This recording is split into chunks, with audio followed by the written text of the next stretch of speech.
Hi friends, welcome back to value investing. Polycab में एक divestment की न्यूज़ आ रही है, ठीक है। उसको हम लोग इस वीडियो में कवर करेंगे और इसका इम्पैक्ट जो मार्केट रनिंग आवर है उसमें कुछ हद तक दिखाई दिया है, कैसे उसको समझेंगे। सबसे पहले यहाँ पे देख सकते हैं ये सारा डेटा जो है ना, ये आज की डेट का ही है और यहाँ पे हम लोग 5 मिनट का कैंडल जो होता है उसके अकॉर्डिंगली इसको एनालाइज कर रहे हैं। तो मॉर्निंग में जो ये ओपन हुआ था तब इसका प्राइस था 2390 के आसपास, ठीक है। उसके बाद यहाँ पे हमें सेलिंग प्रेशर दिखाई दिया और ये 2360 से दोबारा से रिकवर होकर 2380 के आसपास आ गया था, ठीक है। उसके बाद यहाँ पे कंटिन्यूसली फॉल देखने के लिए मिलता है और आई थिंक 1 या 1:30 बजे के आसपास एक डाइवर्समेंट की न्यूज़ आती है। उसके बाद यहाँ पे 1 या 1:30 बजे नहीं, सॉरी, ऑलमोस्ट 2 बज के समथिंग 40 या 45 मिनट्स टाइम देखेंगे हम लोग, वहाँ पे एक न्यूज़ आती है। लेकिन उसके पहले यहाँ पे एक अच्छा खासा हमें सेल ऑफ देखने के लिए मिलता है अच्छे खासे वॉल्यूम के साथ। और सेकंड जो इंपॉर्टेंट, जब ये न्यूज़ आउट होती है ना तो उस टाइम पे ये सेल ऑफ और बढ़ जाता है। तो वहाँ पे अगर आप देखेंगे वॉल्यूम के साथ काफ़ी ज़्यादा यहाँ पे हमें लो जाता हुआ दिखाई देता है। तो इसने ऑलमोस्ट 2320 के लोज भी अचीव किए थे और यहाँ पे बहुत सारे लोगों ने 2320 के आसपास का जो है वो एक जीटीडी ऑर्डर लगाया होगा या फिर यहाँ पे लिमिट वगैरह हो सकती है। तो यहाँ पे नीचे मिल रहा था तो ये हो सकता है कि यहाँ पे अच्छी खासी क्वांटिटीज़ वगैरह डिलीवर हो चुकी है। तो अभी हम लोग उस न्यूज़ को कवर करेंगे। फिलहाल ये चार्ट के ऊपर आपने देख लिया कि किस तरीके का इम्पैक्ट हुआ है। इसके रिलेटेड 2 न्यूज़ ये आई थी, अनाउंसमेंट आई थी। सबसे पहले इसको कवर करेंगे, साथ ही में जो सेकंड वाला है जहाँ पे हमें उनके जो ये है इंदर टी जयसिंघानी जी, उनके वाले कमेंट्री जो है उसको भी हम लोग रीड करेंगे। सबसे पहले यहाँ पे देख सकते हैं कि ये जो एक राइकर बेस प्राइवेट लिमिटेड, ठीक है, जिसका शॉर्ट फॉर्म राइकर रखा हुआ है, ये PIL यानी पॉलीकैब की एक सब्सिडरी थी। इसने अभी शेयर परचेस एग्रीमेंट ESPA जिसको बोलते हैं वो साइन किया है। किसके साथ? Renuka investment and finance limited. अभी ये कौन है? ये Holi own subsidiary of Hindalco industries limited. तो हिंडाल्को का नाम आपने सुना होगा, जो कि जनरली मेटल सेक्टर में ये काम करते हैं, ठीक है। तो मेटल वाला स्टॉक है ये वाला हिंडाल्को का। तो इसकी जो सब्सिडरी है उसके साथ PIL की जो सब्सिडरी है उसने शेयर परचेस एग्रीमेंट साइन किया हुआ है और इसके थ्रू जो है ये है पॉलीकैब वो अपना जो स्टेक है वो डाइवर्समेंट करेगी, ठीक है।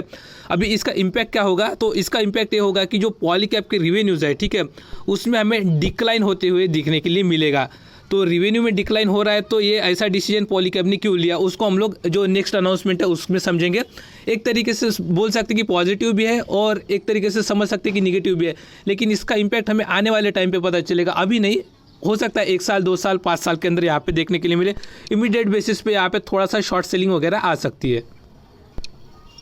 तो जैसे मैंने बोला था कि पॉलीकैब का रिवेन्यू डाउन होगा, तो जो राइकर जो पॉलीकैब की ऑलरेडी सब्सिडरी थी वो कितना कंट्रीब्यूट कर रही थी? तो मार्च 2021 में अगर ये फिगर देखें तो ये 535 करोड़ के आसपास का ये रिवेन्यू जनरेट कर रही थी, ठीक है, 535 करोड़ का, जो कि ऑलमोस्ट निकल के आता है 6% ऑफ दी टोटल टर्नओवर जो भी कंपनी कर रही थी, ठीक है, जो कि कंसोलिडेटेड बेसिस पे था।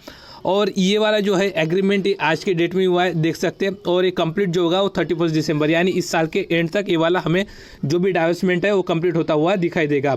और यहाँ पे अगर छोटा मोटा और हम लोग डिटेल देखें तो यहाँ पे हिंडाल्को के बारे में बताया हुआ है और ये रेणुका जो उसकी वाली सब्सिडरी है उसके बारे में बताया हुआ है। तो अभी ये किया क्यों है उसको हम लोग देखेंगे। फिलहाल ये जो डाइवर्समेंट हुआ है ना, तो इसका मतलब जो प्रमोटर है उसने अपने बेनिफिट के लिए नहीं किया है, जो कि यहाँ से पता चलता है whether the transaction would fall with in related party transaction. अगर यस होता तो हम लोग कुछ समझ सकते थे, तो यहाँ पे नो है तो ठीक है। मतलब यहाँ पे समझ में आ रहा है कि कंपनी ने अपने बेनिफिट के लिए, मतलब जो किसी प्रमोटर ने अपने बेनिफिट के लिए ऐसे नहीं किया है। तो पर्टिकुलरली इंटेंशन क्या है कंपनी का, इसको क्यों डाइवर्समेंट किया गया है उसको हम लोग अभी समझेंगे। फिलहाल अगर आप यहाँ पे देखेंगे तो ये वाला 535 करोड़ का रिवेन्यूज़ में कंट्रीब्यूट होता था, ठीक है। प्रॉफिट का फिगर यहाँ पे हम लोग मेंशन शायद नहीं किया हुआ है यहाँ पे, तो हम लोग यहाँ पे रिवेन्यू के बेसिस पे एक बार थोड़ा सा और स्टडी करेंगे। अगर आप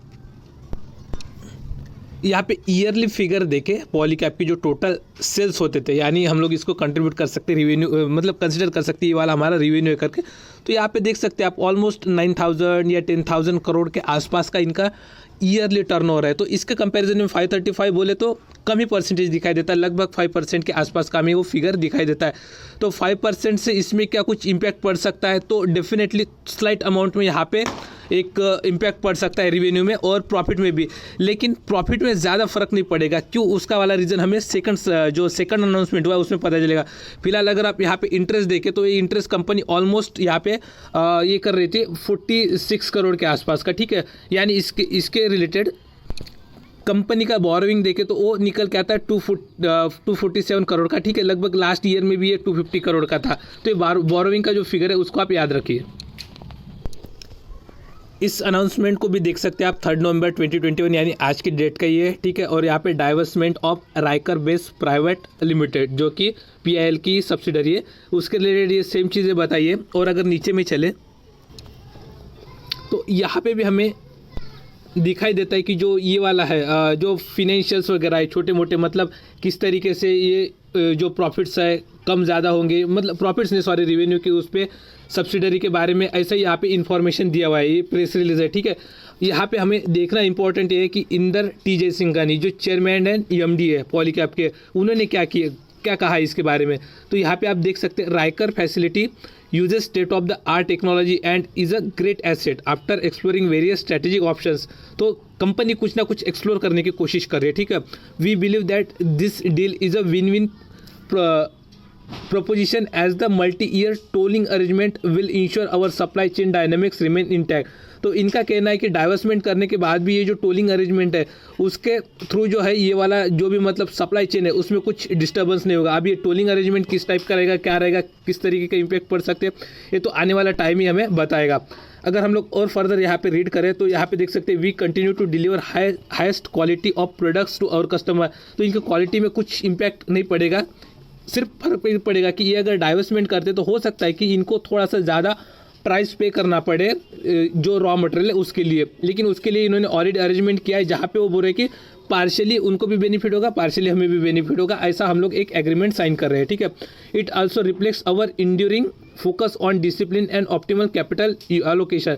यानी कंपनी प्लान करे कि जो फंड कंपनी के पास है उसको किस तरीके से प्रॉपरली यूज़ किया जाए। अभी ये वाला चीज़ प्रमोटर को हमसे ज़्यादा पता रहेगा, इसीलिए ये जो डिसीजन आया है उसको मैं अभी के लिए कुछ कमेंट नहीं करूँगा। हो सकता है ये बेनिफिट भी दे, हो सकता है वो लॉस भी दे, लेकिन लॉस रहेगा तो भी माइनर रहेगा। MD जो बोल रहे हैं उसको हमें समझना चाहिए और उनके अकॉर्डिंगली हमें थोड़ा सा आगे बढ़ना चाहिए। इसमें मेरा भी अच्छा खासा स्टेक है, तो डेफिनेटली ये न्यूज़ को देख के तो मैं ऐसा कुछ पर्टिकुलरली सेलिंग वगैरह के लिए कुछ प्लान नहीं कर रहा हूँ, क्योंकि ये हार्डली 5% रेवेन्यू का है, ठीक है। उसके बाद जो भी है ऑपरेटिंग प्रॉफिट मार्जिन वगैरह जितना परसेंट का रहेगा उसके accordingly profit before tax generate होगा। फिर टैक्सेस वगैरह निकालने के बाद वो 500 करोड़ का कितना कंट्रीब्यूट होता था, तो अगर 50-60 करोड़ ही कंट्रीब्यूट होता था 70 करोड़, तो उसके अकॉर्डिंगली ये इतना इम्पैक्ट नहीं करेगा, ऐसा मुझे लगता है, ठीक है। और यहाँ पे और अगर हम लोग देखें तो ये तो बिजनेस को कुछ इम्पैक्ट नहीं होगा करके बोल रहा है। Additionally financial resources will be utilize to intensify growth and make Polycab a formidable player in electrical space. तो इन्होंने वही चीज़ बताई है कि मतलब इससे कुछ ऐसा इम्पैक्ट वगैरह नहीं होगा। ऑलरेडी हम लोग वो उस तरीके का एक कॉन्ट्रैक्ट वगैरह साइन कर रहे हैं जिससे कंपनी को बेनिफिट होगा और इससे जो फंड आएगा उसको कंपनी किसी और चीज़ में यहाँ पे यूज़ करेगी। यहाँ पे एक और चीज़ रहेगी जो आपको इंपॉर्टेंट करनी चाहिए। एक जगह पे कंपनी ने मेंशन किया है कि कंपनी जो बोरोइंग्स है ना उनकी वाली वो कम करेगी करके, यहाँ पे आप पढ़ सकते हैं। Riker was a wholly owned subsidiary. The enterprise value is pegged at 323 crore. Post debt and working capital adjustment, the sale consideration is likely to be around 167 crore. Consolidated debt in PIL, या ये वाला point आपको read करना important है।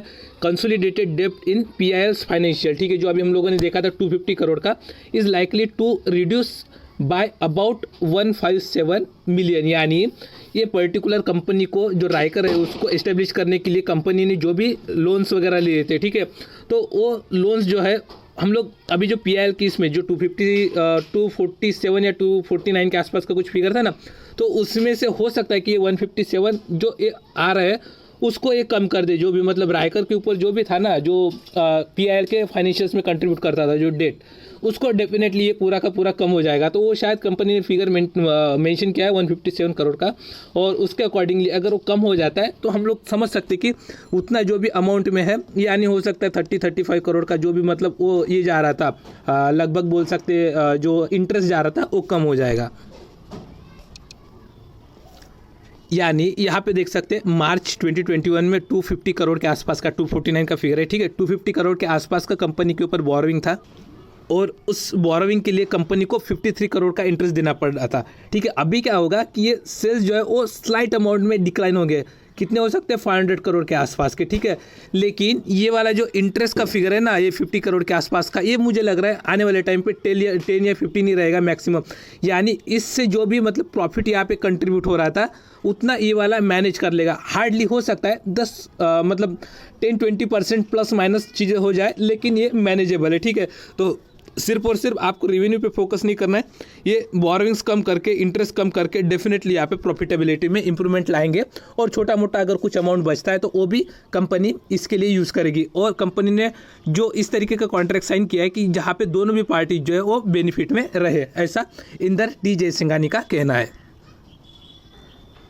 I hope ये सारी चीज़ें आपको क्लियर हो गई होगी। अगर हुई है तो इस वीडियो को लाइक करिए और इस चैनल को सब्सक्राइब करिए। Thanks for watching this video.